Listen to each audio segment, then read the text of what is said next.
आज हम आगे टॉपिक करने जा रहे हैं जिसके अंदर हमारे पास ट्रांसफॉर्मेशन ऑफ इक्वेशंस हैं। थ्योरी ऑफ इक्वेशंस के अंदर ही ट्रांसफॉर्मेशन ऑफ इक्वेशन के अंदर हमारे पास सबसे पहले जो टॉपिक है वो है equation whose roots are k times the roots of the given equation. That means अगर न्यू इक्वेशन हमें कन्वर्ट करनी है which have the roots k times of the given equation, यानी जो भी समीकरण दी हुई है उस समीकरण के मूलों के k गुना जो हमारे पास मूल प्राप्त होते हैं। जैसे किसी समीकरण के मूल 3, 4, 5 आ रहे हैं, मान लो नई ऐसी समीकरण निकालनी है जिसके मूल उनके 2 गुना हो, तो इसका मतलब 6, 8, 10 होने चाहिए। वो कैसे ज्ञात करें, हम समीकरण कैसे प्राप्त करें? क्योंकि डायरेक्ट पहले मूल ज्ञात करें फिर नई समीकरण प्राप्त करें तो बहुत डिफिकल्ट हो जाता है, बहुत लेंथी क्वेश्चन बन जाता है। उसका शॉर्ट क्वेश्चन में कन्वर्ट करने का मेथड करेंगे हम।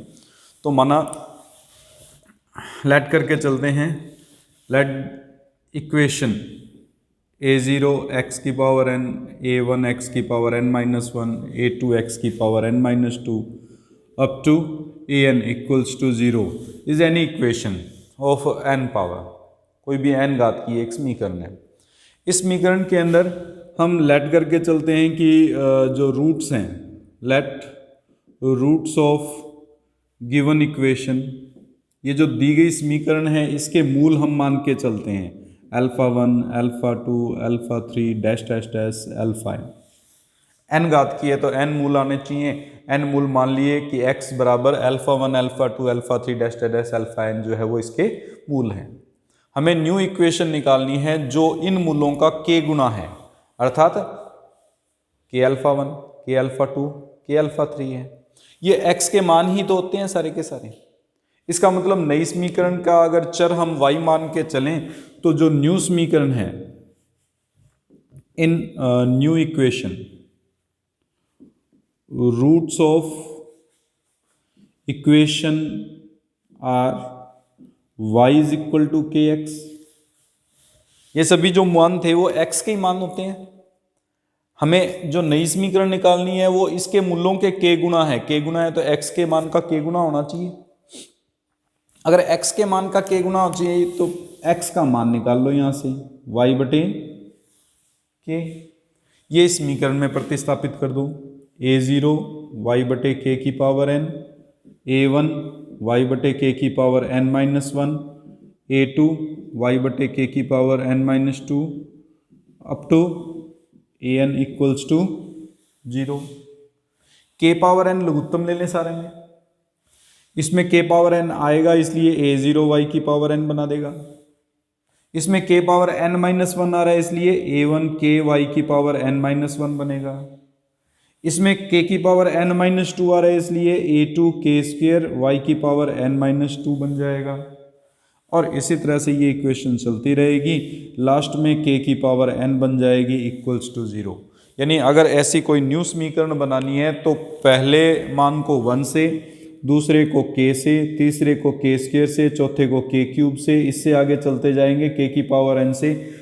क्रमागत रिस्पेक्टिव एलिमेंट जो है, रिस्पेक्टिव स्टेप्स आ रहे हैं जो इस इक्वेशन के, उससे मल्टीप्लाई करने पर हमारे पास नई इक्वेशन ऐसी बन जाएंगी जिनके रूट्स गिवन इक्वेशन के रूट से k टाइम्स होंगे। आई बात समझ में? जैसे फॉर एग्जांपल हम मान के चलें एक समीकरण x square plus 2x minus 3 बराबर 0 है। हमें ऐसी समीकरण ज्ञात करनी है जिसके मूल इनके मूलों का 3 गुना हो। कौन सी समीकरण निकालनी है? ऐसी समीकरण जिसके मूल इस समीकरण के मूलों का 3 गुना। The equations which is multiple of 3, the roots are multiple of 3 of the given equation. तो हमें क्या करना है, सिर्फ पहले को 1 से, दूसरे को 3 से, तीसरे को 3 के स्क्वायर से मल्टीप्लाई करना है। आगे होता तो 3 की क्यूब से, लगातार बढ़ते हुए क्रम में। तो ये इक्वेशन बन जाएगी x square plus 6x minus 27 equals to 0। अब अगर मैं इसके रूट्स निकाल के देख लो आप, जो भी रूट्स आएंगे, ये जो रूट्स होंगे और ये जो रूट्स होंगे उनमें 3 टाइम्स का मल्टीपल होगा। चेक कर लो, चाहे आप किसी भी प्रकार से आप चेक कर सकते हो। आई बात समझ में? कोई डाउट इसमें? अब अगर ये कह दिया जाए सेकेंड टॉपिक, अगर मूलों में सिर्फ चिन्ह का अंतर हो, there is a change in sign only, the roots find the equation whose roots are only change in sign, opposite sign of the given equation, roots of given equation, यानी only हमारे पास क्या है, साइन चेंज है। अगर एक में 2 आ रहा है तो दूसरे में -2, एक में 3 आ रहा है तो दूसरे में -3 आ रहा है। इस तरह की अगर इक्वेशन फाइंड करनी हो तो equation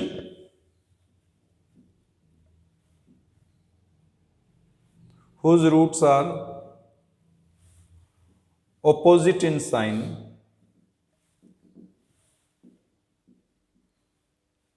the roots of a given equation, एक गिवन इक्वेशन है उसके रूट से ऑपोजिट इन साइन है, तो इसको कैलकुलेट करने के लिए यानी समीकरण जिसके मूल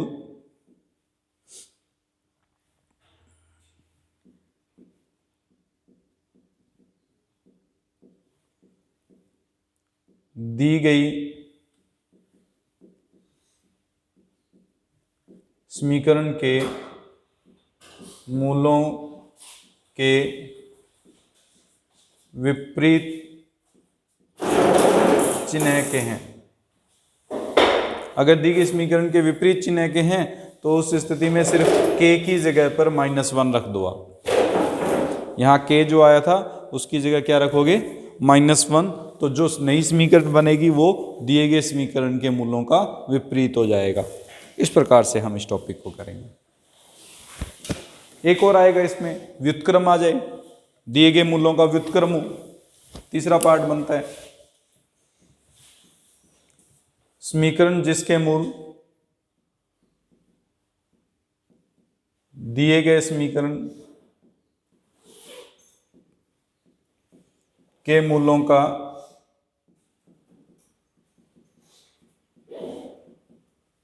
व्युत्क्रम है। The equation whose roots are reciprocal of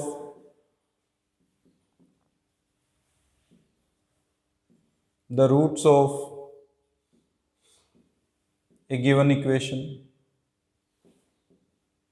तो अगर कोई भी गिवन इक्वेशन है उसके रूट्स का रेसिप्रोकल है, व्युत्क्रम है, उल्टा है, जैसे 2 आ रहा है तो 1/2 हो जाए, 3 आ रहा है तो 1/3 हो जाए, तो ऐसी समीकरण निकालने के लिए हमें क्या करना है, सिर्फ जो x है उसकी जगह 1/y पुट करके फिर सॉल्व करना है। x की जगह 1/y पुट करके इस समीकरण में y में एक इक्वेशन बनेगी, वो जो इक्वेशन है उसके रूट्स ऑलवेज जो गिवन इक्वेशन है उसके रूट्स का व्युत्क्रम हो जाएगा। ठीक है, इस प्रकार से हमें इन समीकरणों को चेंज करने हैं, रूपांतरित करने हैं। व्युत्क्रम समीकरण और रेसिप्रोकल इक्वेशन। रेसिप्रोकल इक्वेशन या व्युत्क्रम समीकरण का मतलब है if we change x by 1/x, यानी पूरी इक्वेशन में x की जगह 1/x पुट कर दें, and there is no change in equation, equation remains same, यानी हम x की जगह 1/x पुट कर दें और बाद में उसको सॉल्व करें तो जो समीकरण बन रही है वो समीकरण वैसी की वैसी रह जाए। There is no change in equation. For example 3x³ plus 5x² plus 5x plus 3 = 0।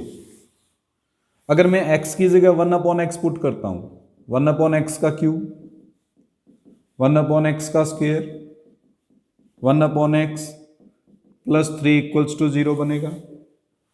x³ से मल्टीप्लाई कर दूं इसको तो यहां बन गया 3, x³ से मल्टीप्लाई किया है 5x, x³ से मल्टीप्लाई 5x², x³ से मल्टीप्लाई 3x³ = 0। क्या इस नई इक्वेशन में और इस इक्वेशन में कोई चेंज है? कोई चेंज नहीं है। तो इस प्रकार की जो इक्वेशन होती है उसको व्युत्क्रम समीकरण या रेसिप्रोकल इक्वेशन कहते हैं। नया पार्ट ले लेते हैं, कोई और भी लिया जा सकता है, कोई जरूरी नहीं है कि क्यूबिक ही बने हमारे पास। 2x⁴ plus 3x³ plus 5x² plus 3x minus 3x alternate sign ले लीजिए इसमें, minus plus minus and -2 +2 equals to 0। इस इक्वेशन में भी x की जगह 1/x पुट करके देखिए, ये 2/x की power 4 -3/x cube plus 5/x² -3/x plus 2 equals to 0 बनेगा। इसमें अगर x की पावर 4 एलसीएम लेके छोड़ दें तो ये बन जाएगा 2 - 3x plus 5x² minus 3x cube plus 2x की पावर 4 इक्वल्स टू 0। क्या कोई चेंज हुआ? Equation remain same. तो इस प्रकार की जो इक्वेशंस हैं, ये इक्वेशन और ये इक्वेशन, इनमें हमारे पास कोई चेंज नहीं हुआ। x की जगह 1/x पुट करने पर there is no change in the equation, that means these are the reciprocal equation और व्युत्क्रम समीकरण कहलाएंगी। इन व्युत्क्रम समीकरण को जब हम आइडेंटिफाई कर लेंगे कि these are the reciprocal equations, then some concepts are there by which we can solve the equation. यानी कुछ कंसेप्ट हैं, कुछ रूल्स हैं ऐसे जिनसे हम इन इक्वेशंस को इजीली सॉल्व कर सकते हैं। उनमें सबसे पहला पार्ट है हमारे पास इसमें कि if the equations have odd order, degree is odd, first rule जो है, if equation have odd order और डिग्री, odd order या डिग्री का मतलब जैसे ये है पावर 3 आ रही है इसमें मैक्सिमम, तो इसे odd order इक्वेशन कहेंगे, odd ordered रेसिप्रोकल इक्वेशन। ठीक है, एक विषम घात की ये कह सकते हैं व्युत्क्रम समीकरण है। अगर कोई भी विषम घात की व्युत्क्रम समीकरण है तो उसमें जो कंडीशन है उसमें ये है हमारे पास, पहली कंडीशन कि अगर इसके all the signs are in alternate sign, all the steps are in alternate sign, यानी इस समीकरण के सभी पद एकांतर चिन्ह में हो। एकांतर चिन्ह का मतलब पहले प्लस है, फिर माइनस है, फिर प्लस है, फिर माइनस है, नहीं, सबसे पहला स्टेप जो है, अगर all the steps are in same sign, अगर सेम चिन्ह के हैं, जैसे ये है, सारे के सारे सेम चिन्ह के हैं, अल्टरनेट साइन नहीं है इसमें, कहीं पे भी पॉजिटिव नेगेटिव नहीं आ रहा, ओनली पॉजिटिव साइन है, ओनली नेगेटिव साइन भी हो सकता है।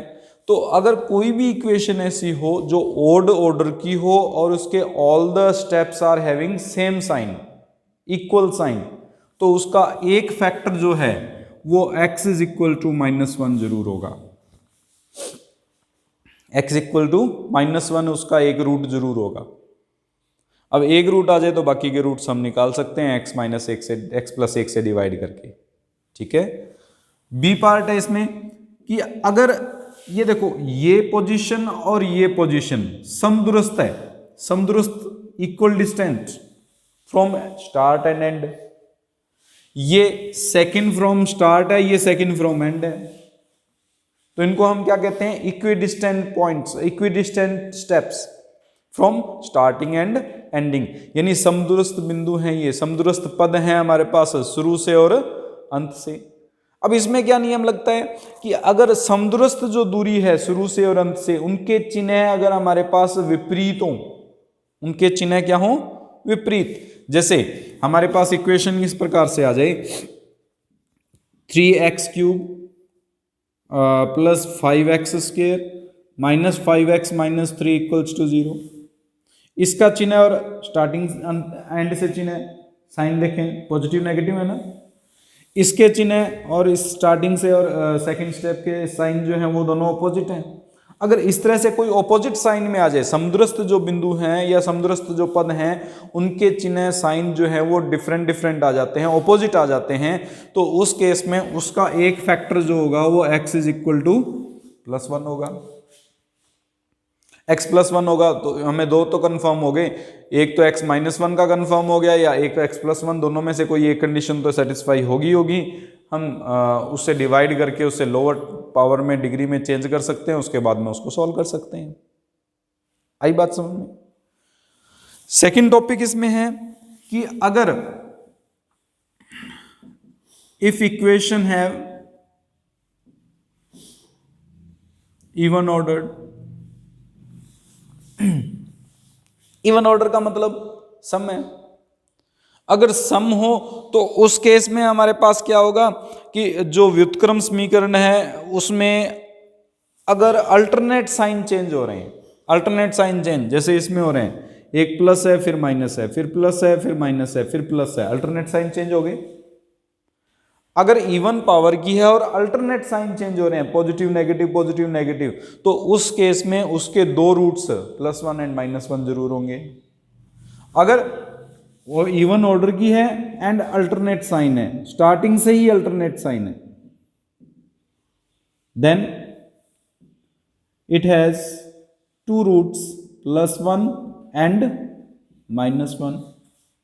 दो रूट्स ये कंपल्सरी होंगे उसमें, +1 and -1 if it has two roots, even order and alternate sign, तो उसके दो रूट्स +1 एंड -1 होंगे।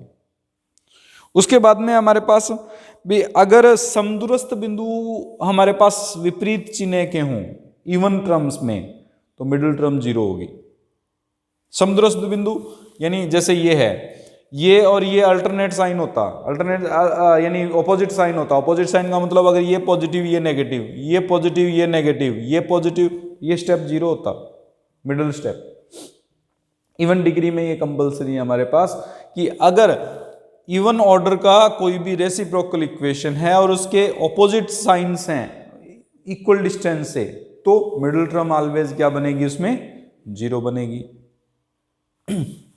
इनको सॉल्व करने का एक मेथड क्या होगा, हम सबसे पहले तो इनमें से फैक्टर निकालेंगे ऑड पावर के लिए। इवन पावर के लिए तो डायरेक्ट करेंगे, ऑड पावर के लिए इनमें से एक फैक्टर निकालेंगे।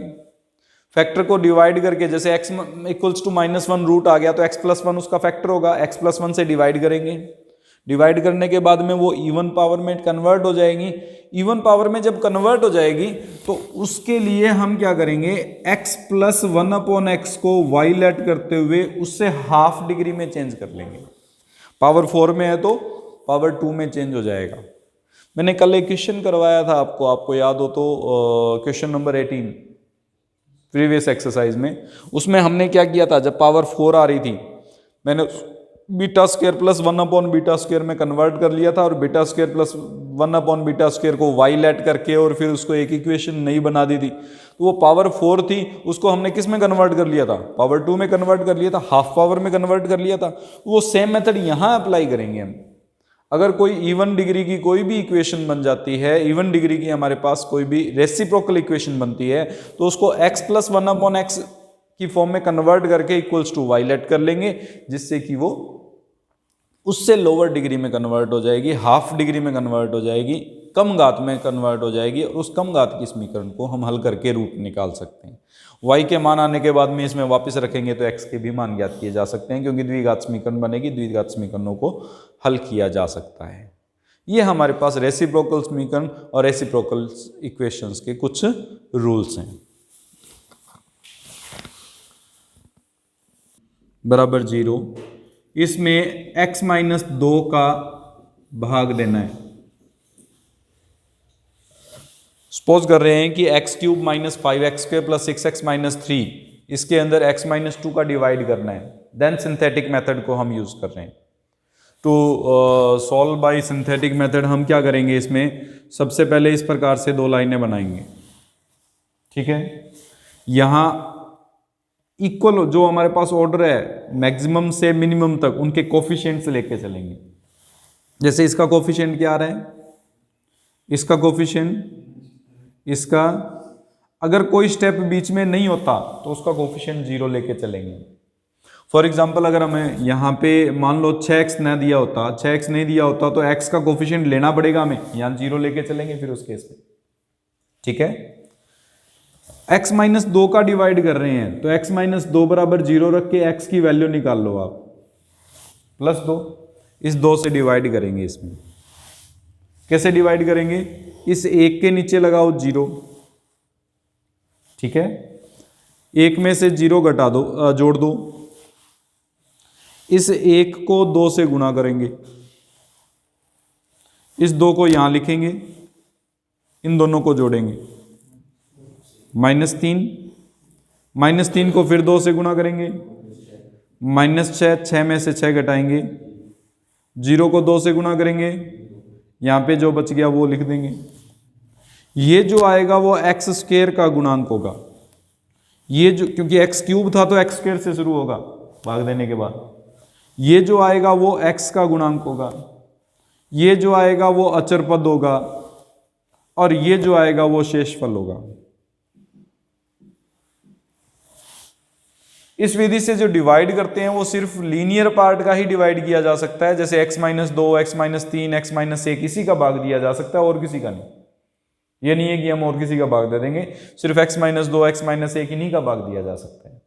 तो अब हमारे पास अगर हम x³ minus 5x² plus 6x-3 में x-2 का भाग देंगे तो भागफल आएगा x² माइनस 3x और शेषफल बचेगा -3। इस प्रकार से एक शॉर्ट मेथड है डिवाइड करने का, जिसका उपयोग करके हम डिवाइडेशन कर सकते हैं। आई बात समझ में?